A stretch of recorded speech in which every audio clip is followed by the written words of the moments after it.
Grace Natali sindir partai pengusung Anies soal suara PSI naik tak wajar.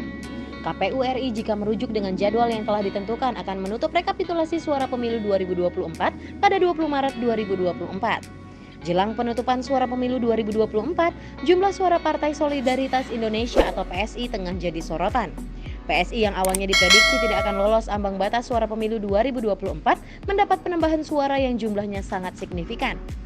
Rekapitulasi suara sementara KPU menunjukkan PSI telah meraih 3,13% suara dari pemilihan anggota DPR RI per Senin 4 Maret pukul 7 waktu Indonesia Barat.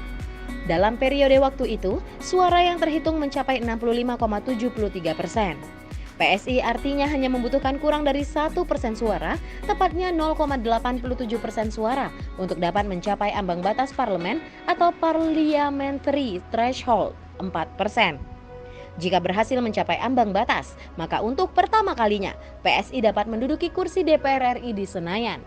Publik pun dibuat gaduh dengan meledaknya suara PSI. Terkait polemik penambahan suara PSI ini, Ketua Dewan Pembina Partai Solidaritas Indonesia atau PSI, Grace Natali, menganggap kondisi tersebut sangat wajar. Grace Natali pun mempertanyakan pihak-pihak yang tendensius dengan perolehan suara PSI saat ini.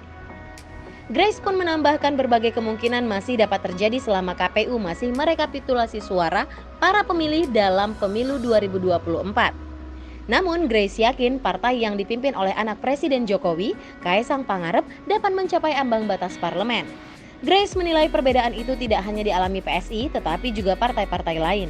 Grace Natali menyebut dalam hasil quick count indikator, suara PKB dan Partai Gelora juga lebih besar di rekapitulasi suara KPU dibandingkan dengan hasil hitung cepat. Oleh karena itu, Grace Natali menyesalkan penilaian beberapa pihak yang dia nilai tendensius terhadap PSI. Nah, gimana nih menurut kalian? Jangan lupa tulis tanggapan di kolom komentar ya. See you in the next case.